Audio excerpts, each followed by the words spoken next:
A deadline today for voters, a look ahead at town council, and changes at Pilot House. These stories and more on this edition of Barnstable Today. It's Wednesday, October 17th, 2012. I'm Sarah Colvin. Town Council meets tomorrow night. Council President Fred Chirigotis ran down the orders of the day at Tuesday afternoon's press conference. The first item on, well, first of all, we'll have an update from Andrew Gottlieb of the Cape Cod Water Protection Collaborative. He's the executive director. We also have a presentation, a health insurance update. That noise in the background is to give you the feeling that we're on a ship.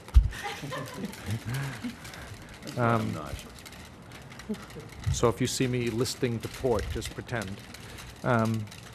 Anyway, the health insurance update will probably, I imagine that could be a good 45 minutes to an hour. That's pretty comprehensive.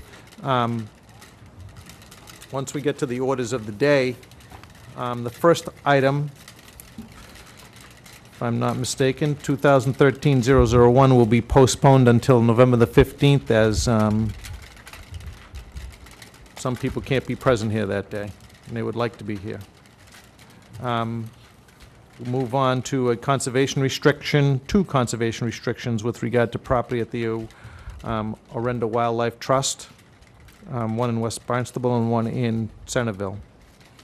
Then we have new business. We have a grant for $120,088 for 911 Department Emergency Training, $6,000 grant for elder services, and $89,915 grant for elder services to support staff salaries, acceptance of a $500 grant from the Cape Consortium for at-risk elders to support outreach to elders.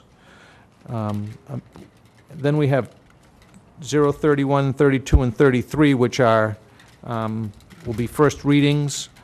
They will be referred to a public hearing in November. I understand there may be people who want to speak to that at public comment, but we won't. That public hearing will be in November. Actually, that goes through 34. 35 will be referred to a public hearing. That is an amendment to the general ordinances, Chapter 133. And we accept a $7,000 Cape Cod Chamber of Commerce Regional Economic Development Organization grant. Then we have some appointments and reappointments, and transfer $300,000 from the account balance of the appropriation order for 2009 harbor bulkhead in order to dredge Barnstable Harbor. And that should be a pretty full evening. Town Manager Tom Lynch further clarifies enforcement associated with the proposed changes to the town code pertaining to problem properties and building maintenance. We have had regulatory services folks sitting at the table when these items were being discussed, along with our legal department and the police department. And those issues of staffing and enforcement have come up. The police are very comfortable with the role they would, need to play. Regulatory services understands there might be, increased burden on them. Some of it actually falls to me, as you see in a couple of them, where I'm designated as a hearing officer, or a creation of a hearing officer or hearing panel. So there will be some enforcement, expenditures perhaps necessary, which we would consider during the budgetary process if these items are passed and approved by the Town Council meets this Thursday night at 7 o'clock at Town Hall. Town Manager Tom Lynch recently sat down with Director of Growth Management Joanne Miller-Buntich to review responses to the request for interest for the Armory building. Lynch explains what he anticipates will be the next steps. We are in the process of discussing what that process will be. I'll be putting something together. I would like to move relatively quickly on this. The whole request for interest was to see who might be interested in looking at utilizing that facility and have something that fit in with the arts. And we talk about the Pirate Museum, and I think that you could stretch that into, being a museum that, had some value, to our arts district. So I think our next step will be to figure out what the request for proposals would look like and a time schedule for getting those out, and then how we would turn around and evaluate those proposals that came back in. As Lynch says, we may soon see a request for proposals for that Armory building. Well, Champ Homes has now taken over operations of the Pilot House. It's a home for men working to rid themselves of substance abuse issues and homelessness. It is a sober house. Paul Hebert, director of Champ Homes, updated the Barnstable Housing Committee. We transitioned the Pilot House program into the Champ Homes Housing for All family of programs, and that has worked very, very well to this point. With, thank God, no major problems. But what we did is we kept all of the staff on. I had this vision of going in and kind of changing the format, but you know, when something's working well, you leave it alone as best you can. Don't monkey around too much. But the other thing was that it was the residents there. There's 22 beds, and they were getting pretty anxious about, you know, rumors and, you know, somebody's going to come in here and change the way we've been doing business, and the staff was getting very concerned. So we left everything in place right now as much as we possibly could. The building needs quite a bit of work, and the interior needs some work. And so we are attempting to make an offer to purchase the building, and we're working with CDBG funds with the town of Barnstable that would help us to do that. You know, it's the chicken or the egg story. So, certainly, Sandy, you know how about all these finances.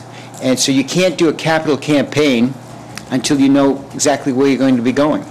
And you can't do that until you've got some kind of a commitment in order to go to your donors and say, this is what we'd like to do, this is our vision. We have a vision board, we've got a picture of what we want to do. And so thanks to the town of Barnstable, we do have an opportunity for a down payment, and the owners are willing to take paper to do the mortgage right now, which would simplify things greatly.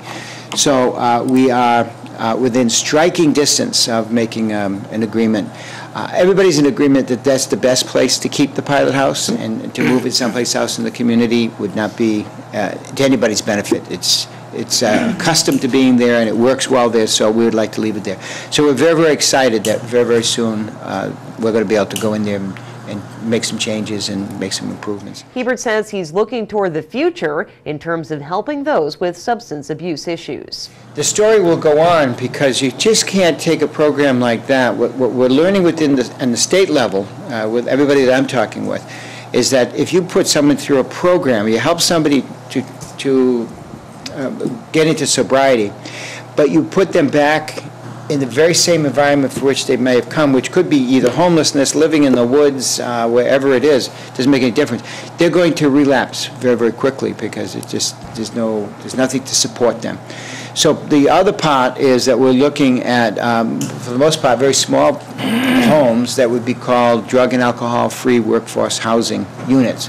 And I believe that the state, in the next 18 months, I've been saying it for a couple of months. So in the next 14 months or so, I think the state's going to be putting out some RFPs. They're going to be working more closely with nonprofits and for-profits to establish these drug and alcohol-free houses. And finally, a reminder from the town clerk's office: if you want to vote in the presidential election and are not yet registered to do so, you must be registered by today. The clerk's office will be open until 8 o'clock tonight for your convenience. You do want to contact the clerk's office if you're unsure of your voter status. Don't be left out of the election. Again, in order to vote this November, a big presidential election coming up, you must make sure you are registered by today. With Barnstable Today, I'm Sarah Colvin.